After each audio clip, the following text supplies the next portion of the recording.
मेरा नाम संजय कुमार दीक्षित है। बाई प्रोफेशन में सॉफ्टवेयर इंजीनियर हूँ और अपना इसी तरीके से मैं भी थोड़ा सा अध्यात्म में रुचि रखता हूँ। इस वजह से मुझे भी इन सब चीज़ों की थोड़ी बहुत जानकारी है। देखिए, पुष्पेन कुलश्रेष्ठ ठीक हिंदू समाज के लिए उसी तरह से हैं जैसे रामायण के अंदर जामवन जी थे। उन्होंने हनुमान जी को उनका स्वयं का बल याद दिलाया था। उनका ज्ञान इतना अपार था जामवन जी का कि उसको हनुमान जी को इसीलिए उन्होंने याद दिलाया और हनुमान जी ने उसको याद करके अपने बल से सीता माँ की खोज करी। और अपने बल का रामायण में क्या क्या किया हुआ ये आपको मालूम है। पुष्पेन कुलश्रेष्ठ भी समाज में जो हिंदू समाज की अच्छाइयाँ हैं, जो उनकी क्वालिटीज़ हैं, वो समाज को बताने का प्रयास कर रहे हैं, वो जगाने का प्रयास कर रहे हैं कि दुनिया में एकमात्र एक ही धर्म है, वो है सनातन धर्म। बाकी मजहब हैं, रिलीजन हैं, पंथ हैं, संप्रदाय हो सकते हैं, लेकिन धर्म सिर्फ एक ही है। और इसको हिंदू समाज को समझना चाहिए और समझ भी रहा है वो। अगर पुष्पेन कुलश्रेष्ठ जैसे लोग निकल करके आएंगे और भी पुष्पेन कुलश्रेष्ठ बनेंगे इस देश के अंदर, तो दुनिया में जो अराजकता का माहौल है, धर्म परिवर्तन के कारण, लोगों को अपने अपने संप्रदाय में घसीटने के कारण स्पर्धा चल रही है, वो स्पर्धा समाप्त हो जाएगी। लोग एक दूसरे से भाईचारा रखेंगे क्योंकि सबको मालूम होगा कि वास्तविकता में धर्म है क्या। वह चीज पुष्पेन कुलश्रेष्ठ जी लोगों को समझाने का प्रयास कर रहे हैं, हिंदू समाज की क्वालिटी और गुणों को दूसरों को बताकर। तो क्या वो किसी पार्टी के हैं? नहीं, वो किसी पार्टी के नहीं है। क्योंकि जब भी कोई बात होती है हिंदू समाज के बारे में तो लोग बाग उसका लिंक बीजेपी से करने लगते हैं। लेकिन बीजेपी अगर कोई पार्टी, चाहे वो समाजवादी पार्टी हो, कांग्रेस पार्टी हो, अगर कोई अच्छी बातों को प्रचारित करने का प्रयास करती है, बताती है, तो उसमें दिक्कत क्या है। पुष्पेन कुलश्रेष्ठ जी जो बात करते हैं उसका बीजेपी समर्थन करती है तो लोग बाग उसको बीजेपी से लिंक करते हैं। अगर कांग्रेस समर्थन करने लगेगी, समाजवादी पार्टी समर्थन करने लगेगी, तो उसको भी वो लोग उनसे लिंक करने लगेंगे। लेकिन एग्जैक्टली उनका काम जो है पुष्पेन कुलश्रेष्ठ जी का हिंदू समाज के लिए, हिंदू समाज की, बल्कि अगर इसको हिंदू समाज भी ना बोल करके हम ये बोले भारतीय समाज के लिए, भारतीय सभ्यता को बचाने का वो प्रयास कर रहे हैं। पुष्पेन जी का जो अपनी बात को रखने का तरीका है, जो तथ्यों को वो निकालते हैं, चाहे वो कुरान से निकालें, चाहे वो रामायण से निकालें और चाहे वो बाइबल से निकालें, वो बातें सबूत तथ्यों पर आधारित होती हैं। इसलिए उनके किसी भी स्टेटमेंट को काट पाना असंभव है।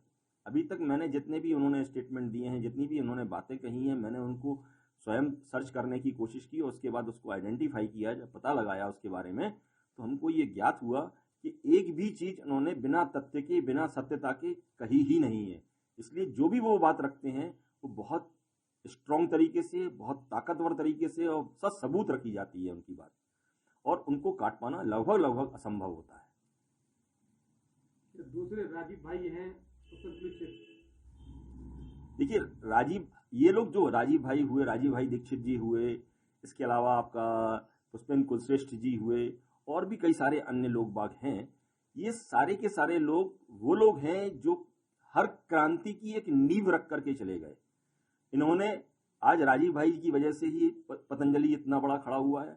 आज देश में जितना बड़ा स्वदेशी आंदोलन खड़ा हुआ है वो राजीव भाई दीक्षित की वजह से खड़ा हुआ है। भले ही वो नहीं है, पुष्पेन कुलश्रेष्ठ जी उस प्रयास को और आगे बढ़ा रहे हैं। वो भारतीयता, भारतीय समाज, भारतीय संस्कृति, भारतीय कल्चर और जितनी भी सभ्यता है, देखिए भारतीय सभ्यता एकमात्र ऐसी सभ्यता है जो दुनिया को बचा सकती है इस अराजकता से।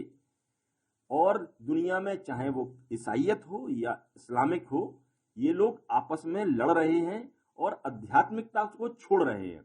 अधिकतर जितनी भी सभ्यताएं हैं, जितना भी कल्चर हैं, संस्कृतियां हैं, वो उनमें आध्यात्मिक नाम की कोई चीज है ही नहीं, ऐसा मेरा आकलन है। लेकिन जो इसमें जो भारतीय कल्चर है, सनातन है, जो हिंदुत्व है, इसके अंदर आध्यात्मिकता के अलावा कुछ है ही नहीं। इसीलिए भारत को विश्व गुरु कहा जाता था। हमने अपनी ज्ञान को भुला दिया तो हम लोगों ने हमें भुला दिया। अगर हम अपने इसी ज्ञान को फिर से रिकवर करेंगे तो वास्तव में हम दुनिया को एक नया रास्ता शांति की ओर प्रशस्त होता हुआ दिखा पाएंगे।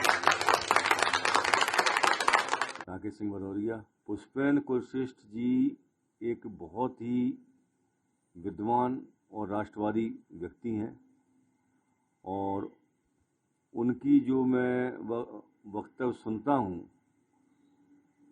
तो एक बंधा सा रह जाता हूं। उनके वक्तव्य में राष्ट्रवादी, देश प्रेम और हिंदुत्व को राष्ट्रवादिता से जोड़ने का कार्य कर रहे हैं वो इस समय।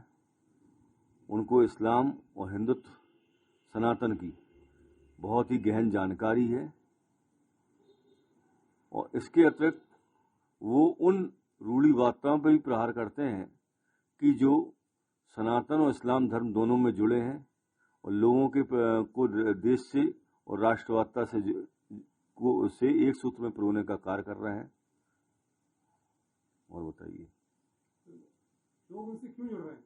इसलिए जुड़ रहे हैं कि वो तर्कसंगत बात करते हैं और चाहे इस्लाम हो चाहे हिंदुत्व हो तर्कसंगत बात करते हैं और लोग उनकी बात को मानते हैं कि भाई ये बात सही है, इसलिए उनसे जुड़ रहे हैं। जो सुलझा हुआ और समझदार व्यक्ति है वो बिल्कुल जुड़ेगा उनसे।